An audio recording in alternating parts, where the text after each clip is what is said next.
Prior to 2020, I would look at photographers using tripods and think that they were nuts. Basically, I thought that I needed to move around and handhold the camera and be able to adjust on the fly to whatever my subject was doing, because that was most important. But all that really got me was a bunch of crooked frames and a sore back, all of which I had to correct in post. So in this video today, we're going to dive deep into tripods and tethering setups. We'll cover everything from basic tripods to advanced camera stands and why you should use them.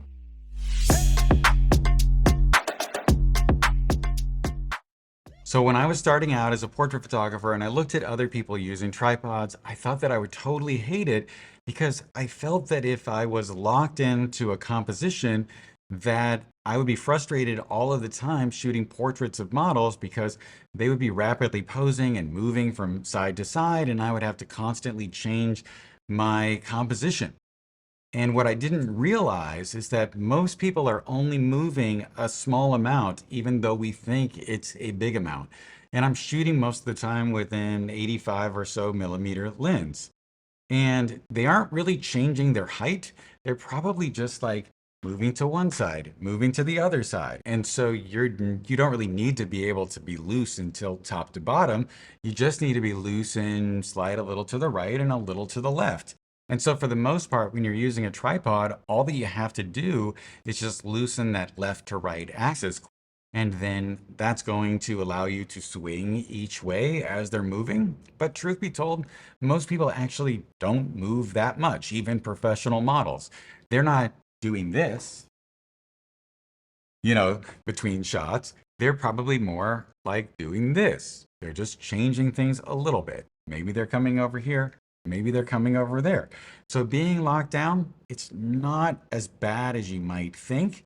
And the problem with not being locked down is that a lot of times I was crooked because I think, as many of us do when we're shooting vertical, we kind of pull down on the camera a little bit and that causes the camera to tilt. I also would be focused on looking at the person and I would notice that perhaps I'd moved over here and they'd moved over there, and then all of a sudden half of their body was in front of the backdrop and half of it wasn't. So that was a real problem, which led to me having to either throw away frames or try to fix them in post, and that's really a waste of your time.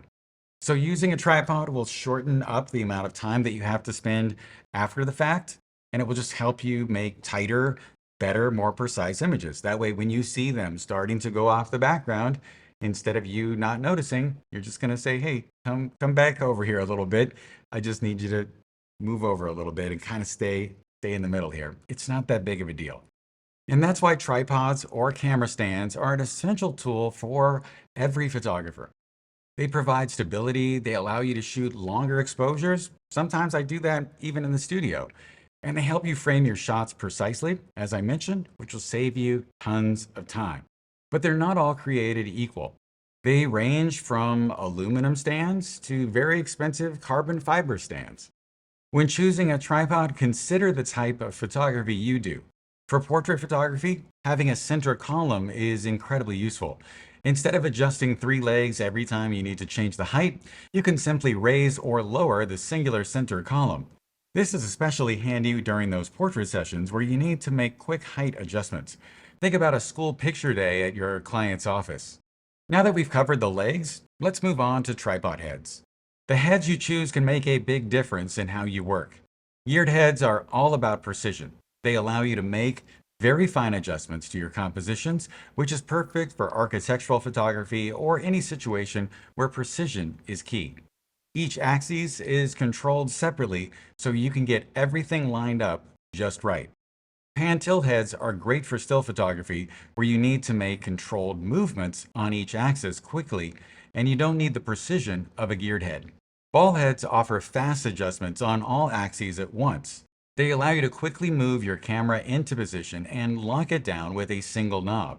Fluid heads are used primarily for video and offer super smooth panning and tilt movements, and because of this, they are quite expensive. Next, let's talk about quick release plates. They are essential for quickly mounting and dismounting your camera from the tripod. The ArchiSwiss system is widely used, and it's a universal quick release system that works with many different brands. Now, each brand does have their own proprietary quick release plates, but the ArchiSwiss system is more common and standard across multiple brands. This means that you can easily switch between tripod heads and other accessories without worrying about compatibility. If you do a lot of tethered shooting, you might be interested in the Tether Tools Tether Block. Most photographers like having a system like this that allows you to secure the tethered cable to your camera so that it doesn't get yanked out and damage your ports. However, when using a camera stand or something similar like that, or using a tripod, it's less of a factor. So I don't know that I would really worry about that so much. I used one of them though for a number of years, but then I switched to the ArchiSwiss compatible L bracket that I use today. L brackets are incredibly versatile. They have plates on the side and the bottom of your camera, allowing you to quickly switch between horizontal and vertical operations without readjusting your tripod head. This is great for portrait photographers who need to switch orientations frequently. Plus, when you're using a bracket on the bottom of your camera and shooting vertical on a tripod, the weight of your lens will put a left loose force on your camera and loosen the plate over time. This won't likely result in a catastrophe, but you'll be tightening the plate several times a day and it will become quite annoying. Let's talk about camera stands. I've used two stands from Studio Titan, and I want to show you why I prefer the more advanced version, the 360. Studio Titan did provide me with these stands, but they aren't paying me to mention them today. I genuinely love using their products. First, let's look at the Sidekick stand. It's great, but one of the issues I found is that when you move the camera up and down a great distance, you might put stress on the USB C ports of your laptop or the cable itself if you don't move the laptop and the camera simultaneously. The 360 stand solves this problem. The camera and the computer move up and down together, which minimizes the risk of damaging your ports. Well, it completely eliminates it for the most part, and this is essentially especially useful in a busy studio environment where you're constantly adjusting your setup. Camera stands offer several advantages over traditional tripods. The most significant is the ability to change the height of your camera quickly. They have a counterweight inside, so that supports you so that you don't have to bear the full weight of the camera, crossbar, and laptop at the same time. In fact, it's actually quite light, or it's about half as heavy as you think it would be. You can go from near the ground or near ground level for heroic full body shot to eye level for standing headshots in just a few seconds. This flexibility can be a game changer in a studio setting. Finally, let's talk about tethering. Tethering allows you to see your shots on a larger screen in real time, which is invaluable for making adjustments on the fly. There are different types of tethering cables, and it's essential to choose the right one for your camera. Some cables can charge your camera when it's turned off, and others will charge your camera all the time. In fact, it's been an issue lately with the Canon cameras where if you are using a solid, high quality tether cable, that it will put a lot of power through the cable while also trying to move data back through the cable, and this causes a communication issue and also tends to overheat the cable and maybe not melt it, but fry it over time. And so a good choice is the two-piece cable from Tether Tools that I've been using for quite a long time. This is great because if someone were to trip over the cable on set, it's not going to rip your camera out of your hands or off the stand. The cable is just going to disconnect, and then you'll just plug it back in and keep shooting. It's really quite simple. On my camera stand in the studio, I use a cheap cable from Amazon because it can charge my camera between looks when I have the camera turned off, even if my laptop is running on battery. It's a lot slower than the Tether Tools cable, but unfortunately, they don't make a 6-foot right angle USB C cable, and I don't want to see a 15-foot cable or longer there bound up hanging off of my stand anymore. I know a lot of you will be terrified having your images pop up on screen in front of your clients. Most people have that point of view, and it's because they have a fix it in post mentality. But don't worry, as you keep watching these videos on this channel, your skills will improve and you won't be afraid of it anymore. You know, reviewing the images with your client can really help them feel at ease, and it also can help you feel good if you're sort of a insecure photographer because you'll get that instant feedback. I kind of am. Um, I have to be fully honest. Like, I am sometimes really nervous if I'm working with a new commercial client.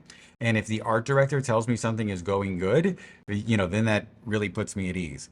If I'm working with a individual client, I don't really care so much. What I'm looking for in that situation, I I'm not nervous, let me put it that way. I do care. What I'm looking for in that situation is I want them to see their images show up on the screen so that maybe they'll spot something that I'm not seeing that they feel that they need to fix, and then they can go ahead and do that. Or they might also get sort of an ego boost out of what they're seeing. And then that will help them feel more confident. And also, it might help to improve your sales because they're going to be happier with the photos. And then they're possibly going to spend more money on more retouched images. I hope this video has given you a better understanding of tripods, camera stands, and tethering setups. Investing in quality equipment and learning how to use it effectively can significantly improve your workflow and the quality of your images. Plus, quality gear like this lasts for years, so it's really an investment in your future. If you have any questions or comments, please leave them below. And as always, I hope that you have a wonderful day. Stay safe, take care, and I'll talk to you soon.